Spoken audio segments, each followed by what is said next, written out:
What up, y'all? You tuned in to the 52 Scott Podcast. And welcome to this edition of Black Friday.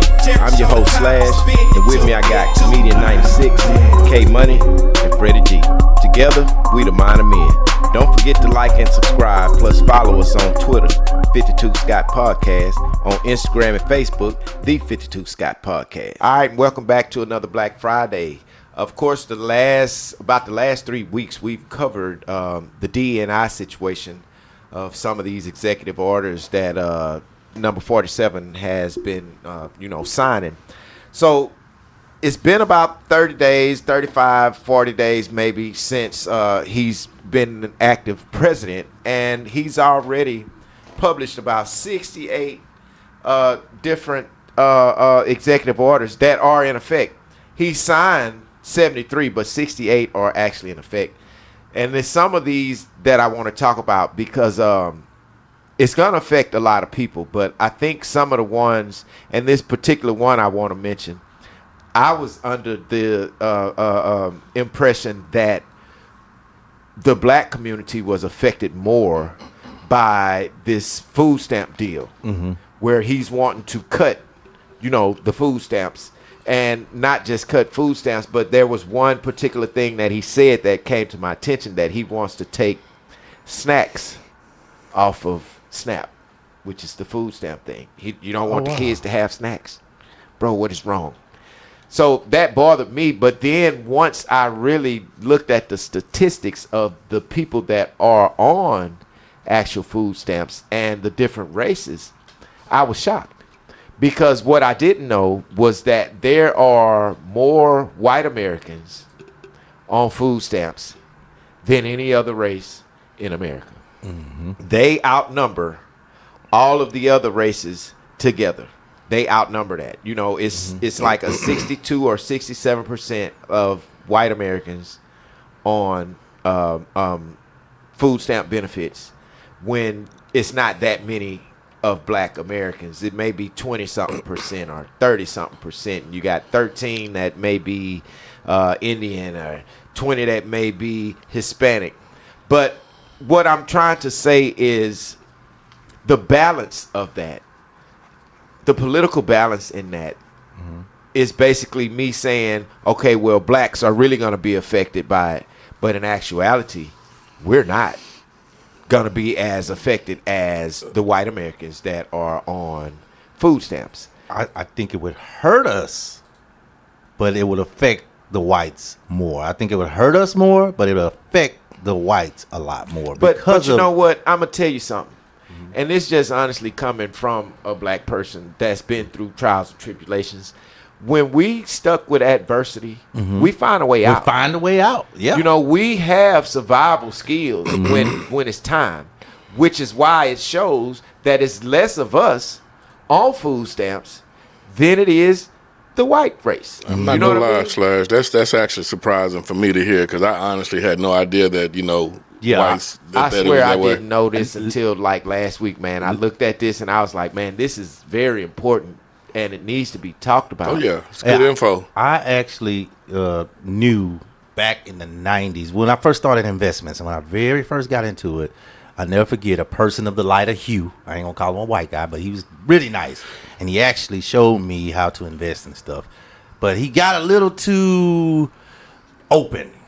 And he say, man, he'll say, the people of the lighter hue usually lives off loans and food stamps. Their primary money is never spent unless there's a disaster. I didn't believe him because I was like, white people on food stamp? I don't believe that. Oh, yeah. It's like, and housing too. Yeah. He said, we live off that. Our primary money, they don't even touch it. The money they make from work, they don't touch that. They live off the loans. They live off I said, that's kind of messed up, but it's smart at the same time, I think. Well, yeah, it is because, but see, they have the format. They already ahead of the game. Yes. We don't have that format. So we still trying to figure that format out. And as we learn it, it kind of trickles down in our community. But it takes a while for all of that information to be dispersed throughout the people that needs to know. Right. That's actually going to do something with the information. I got one more question on the food stamp. Well, no, I'm here for you. So what you got on the food stamp? So did you see a post or anything about that? Because when you talking about the food stamps, it just kind of I actually did, man. I actually saw somebody on social media post the actual statistic numbers. Right, but no, I mean, as far as now, they actually, I don't know if this is true or not, but they're saying they're going to call it a felony if you try to buy food stamps from someone. I seen that last week, and this is all came in the same time as he signed this bill. So now they're trying to make that a crime so that both parties will go get a felony charge for buying food stamps and selling them, or giving somebody your card number and you're using it and it's not you. Then you can get I a think felony. the only way they're gonna be able to get a hold on that is the card's gonna have to have some kind of either fingerprint or face on it. That's what I think too. You know what I mean? Because how can you tell me that this is not my fiance or well, if the card does have the name on it, their name on it, but they don't ask for ID. They could start saying, "Hey, we need an ID if you're going to use your Snap." You know what? And then that's crazy because I'm gonna tell you why. Somebody get all this stuff with all these food stamps, bring it up to the register, and then you tell them no, they can't buy it. What you gonna do with all this stuff? Well, it's a felony if you got somebody else's card. I'm gonna leave it right here. No, I know, but it's a felony if you got somebody else's card. They're gonna say, "What you doing with that card? Security?" Yeah, but now you got to clean up the mess. That's fine. But this person that just tried to come in and get that stuff, they going to jail. I don't like that situation because it's too much to try to keep up with now. Yeah. Now you're going to put too many stipulations. Yeah, you already don't want to give them to us. Trying to, 47 is trying to make it harder and harder and harder and harder for black folks. I'm sorry. Well, but it's not. We're the main ones that do that. But wait, that's where the balance of this come in. Most of the stuff that he's trying to make hard on us is not going to be hard on us. He's thinking it's going to be hard on other cultures. Yep. It's not going to affect us. Remember, we know how to survive without it. With adversity. Well, we built this way. That's right. We've been dealing with adversity forever. You know what I'm saying? Anytime they can take you from your country where you don't belong and bring you where you don't belong and you survive and you create a home from it, man, that's tough, man. We built America to be what it is now. Now, the only thing that I will say that I'm kind of in agreement with is the housing. For folks being on it for 2 years, and then getting off of that. I think that's that's a good idea because you have people that's been on housing 20 plus years, and it is supposed to be for assistance. And what it does is makes the list longer for people who really need it. Exactly. Right. So check this out though. When it comes to like that housing and all that stuff, once you're like my issue is the elderly, right? Because once you get a certain age and you can no longer work, because there are people who are living past the age of 70. That's right. Or 65. Even 90s. So when you like around 65 and a lot of those people, man, they can't work anymore. Right. And they're old. So, and they're living on a fixed income. Right. The fixed income is their Social Security. Right. So when you have housing, then I can see how, hey, for lack of better words, you're about to croak within the next few years or whatever because you're old. You're closer to the grave than birth. Right. Yeah. So I think that those people, elderly people, should be able to stay in housing past 2 years. Right. I agree. Because I agree. up and moving and all that stuff. That's too hard. And then, too, if you're living that long, a lot of times, believe it or not, you're outliving your family members. Right. Yeah, that's true. And so the longer you're living, the less family members you have to help you. Yep, the less resources as well. You can't. So you're gonna need some assistance. Yeah. So when it comes to stuff like that, I think you should be a little bit more lenient when it comes to elderly. And Slash, you're right in regards to blacks and welfare and stuff like that. Man, the majority of those who are receiving government assistance in the United States are not black. So the majority of recipients are white at 43%, followed by Hispanics at 26%. Now let me put a pin in that. Followed by Hispanics at 26%. Well, a lot of y'all getting deported. A lot of y'all getting deported. So if y'all are getting deported, that means that your government assistance is going to be gone. That's right. So I expect that 26% number to drop within the Hispanic. I expect that to drop. Yeah. So if it drops, now I'm thinking, where is it going to increase? Right. Where is it going to increase? Where is it going to increase? Yeah. Now, I said put a pin in the Hispanics because I wanted to leave the blacks for last. Right. But you got to ask yourself, if it dropped for Hispanics, if they're being deported, where is this number going to increase?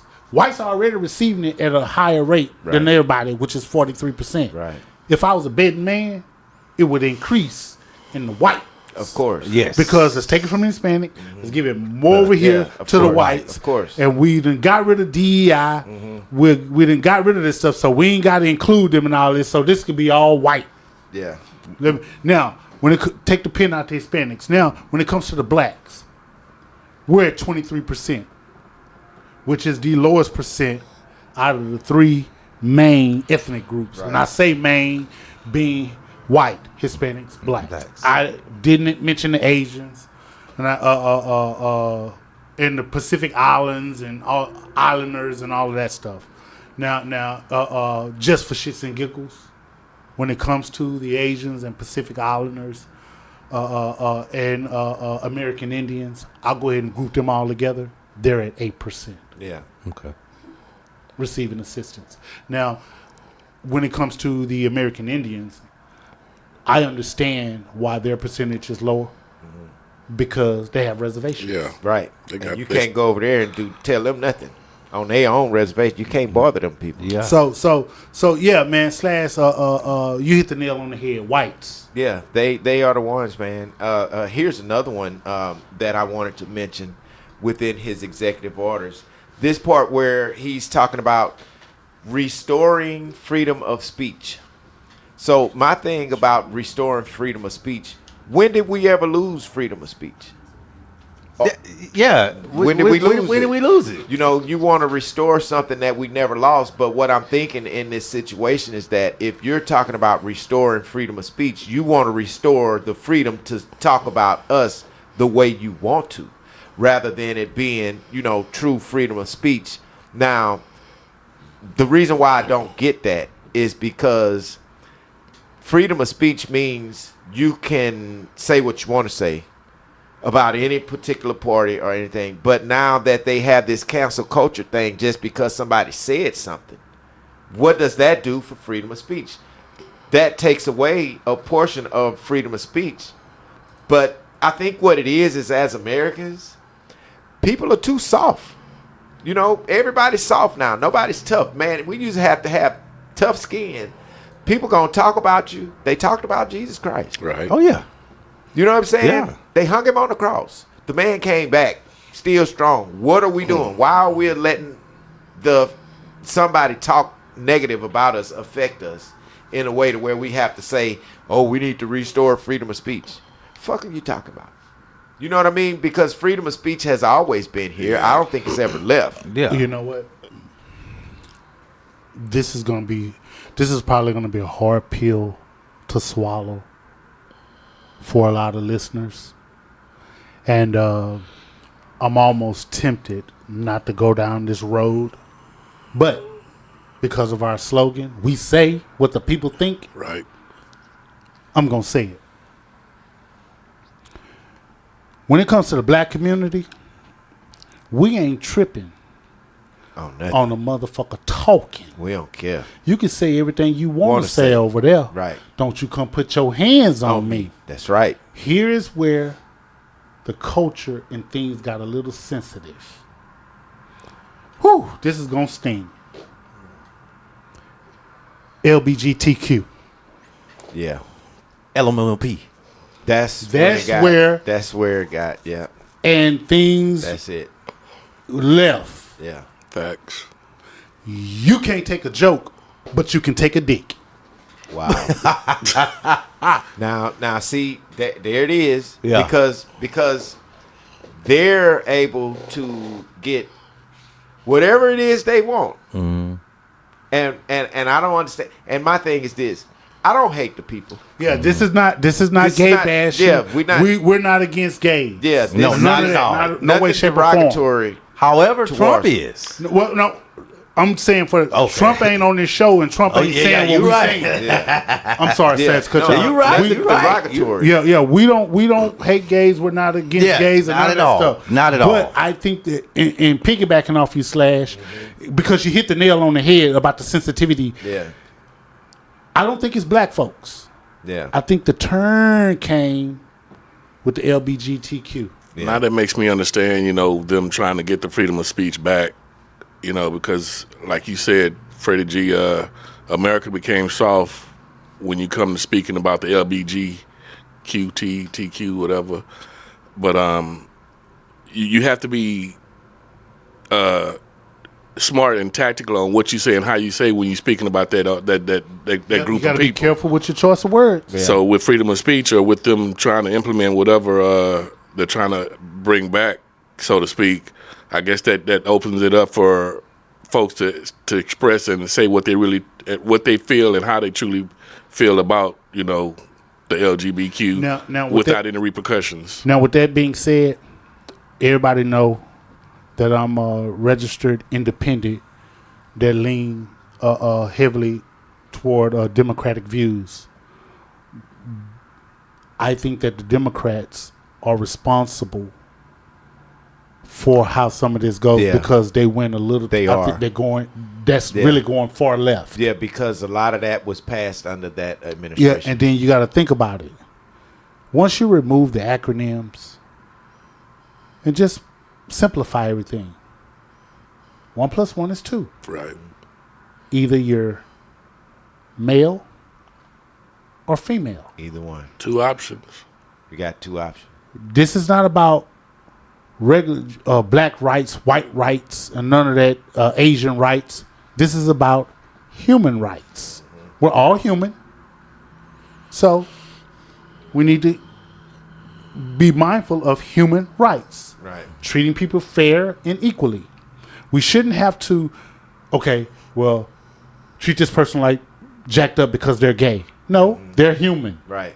We shouldn't have to treat them because that's a gay female who trying to act like a dude, now transgender, blah, blah, blah, whatever you want to call it. Right. No, they're still human beings. That's right. Human rights. Mm-hmm. So I think that's where the sensitivity came in. And now once the LGBTQ community have a strong following and a strong backing, now all of the people that were in the closet are able to come out the closet.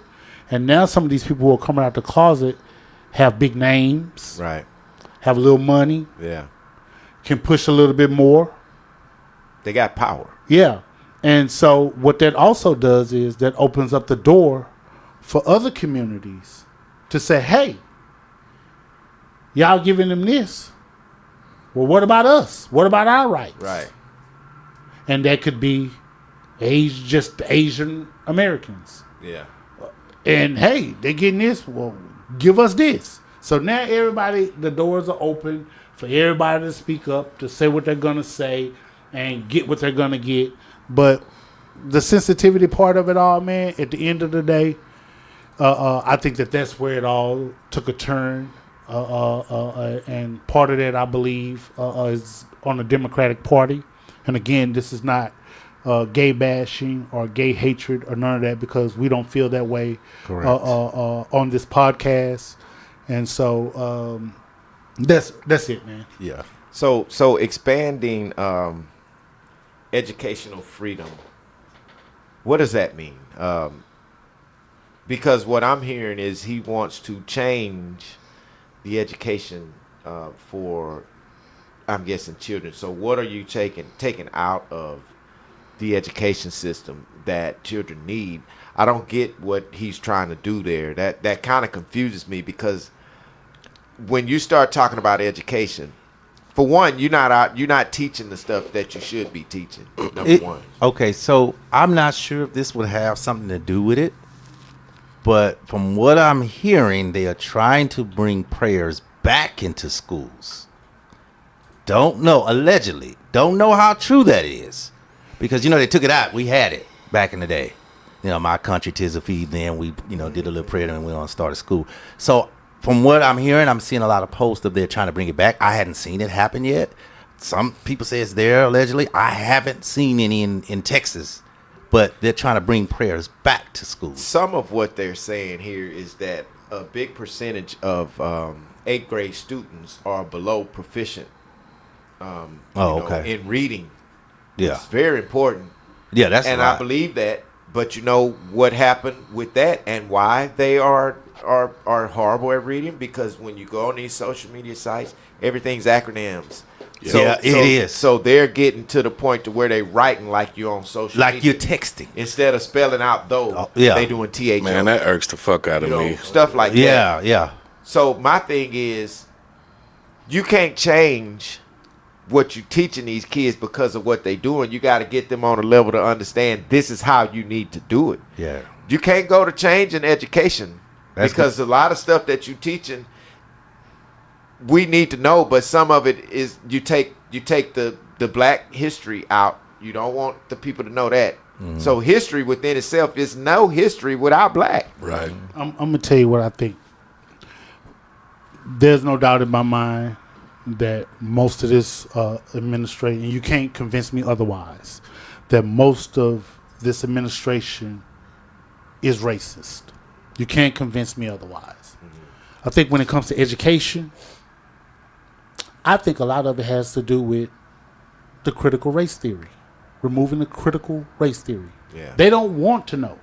They don't want our kids to know. Right. That's it. They don't want them to know. And see, the thing is, when it first came about, I was like, okay, you don't want the young black generation to understand where they come from. That's what made us who we are. That's what made us strong as we are, because we understood where we come from, and we can't go back to that. And the only way to not go back to that is to continue to stand strong and learn where we come from and kind of keep that going. Yeah, and there's racial bias in this Western society. Right. There's racial bias. Mm-hmm. So I mean, we just got to get past, the lazy thinking of we can hide everything, because a lot of times I think they want to hide some of the stuff that was done. They want to hide slavery. There is no America without slavery. I don't understand some of the things that they are wanting to do. And this is just me thinking, because this could be the only type of education you try to change, because you need to teach the people where they come from and what they did. I mean, we learned it. They had it very seldomly did they have black history in a book. I don't remember seeing a black history book. Only thing when it came to black history, it was Martin Luther King. Everything was Martin Luther King. And it was on the damn... Just a little bit. Martin Luther King. What's the little things the teachers would roll out and put it on the screen? The projector, The projector. That's it. It wasn't in the book. That's it, yeah. So they wasn't planning on telling us this anyway. I only remember writing one paper on black history, and one time only. That's it. But you're right. We didn't have nothing. No. I will tell you another thing. I'm going a little bit deeper here, right? So check this out. We all come from predominantly black schools, Right? And within those predominantly black schools, let's start with middle school and then high school. Of course, we had a couple of white teachers, a few white teachers here, but those predominantly black schools had black teachers. Here's what I really didn't pay attention to when I was in school. You know it, but you don't think about it. All of those teachers have a lesson plan. Right. Meaning that, okay, we're going to teach this, and this. This is the lesson plan. Right. Mm-hmm.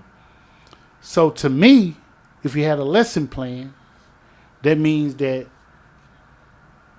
I would think that if you didn't hear nothing else about black history, you would hear it in those black schools from those black teachers, right, and make it a part of their lesson plan. That's what happened. So now I'm kind of saying, okay, well, if I didn't hear it a lot in school, who's making up the lesson plan? Yeah. And see, this is what they want to control, what they teach us. I don't think that's fair. Yeah. I think it's important for everybody to know what the history of America is, because, again, like I say, there is no America without black. I'm sorry. There is no other way to do it. So those are just a few things that bothers me. Now, there's a lot more. Of course, we don't have that much time to cover it. But again, if y'all have anything that you feel we should cover, go ahead and put it in the comment section. I'm going to go ahead and move on to our Black Fact That You Can't Take Back.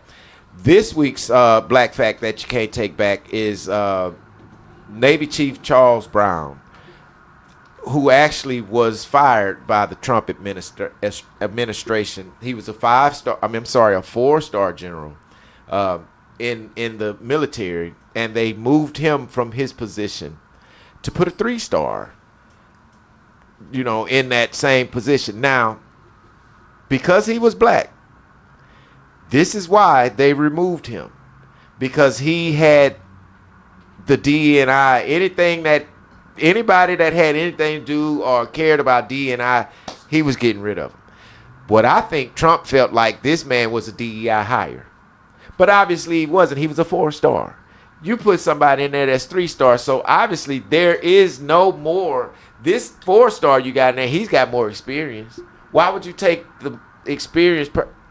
Ain't that what you're talking about? Merit-based? You want more merit-based people, but you take a merit-based person out because he's a black man to put a lower, star person in the same, job, and he's a white man? I don't understand what you're doing, Trump. But to our Navy chief, our former Navy chief, Charles Brown, hey, man, you did whatever you were supposed to do. Just keep your head up, man. Hold your head. They can't hold you down. You know what I'm saying? You just got in the wrong house at the wrong time.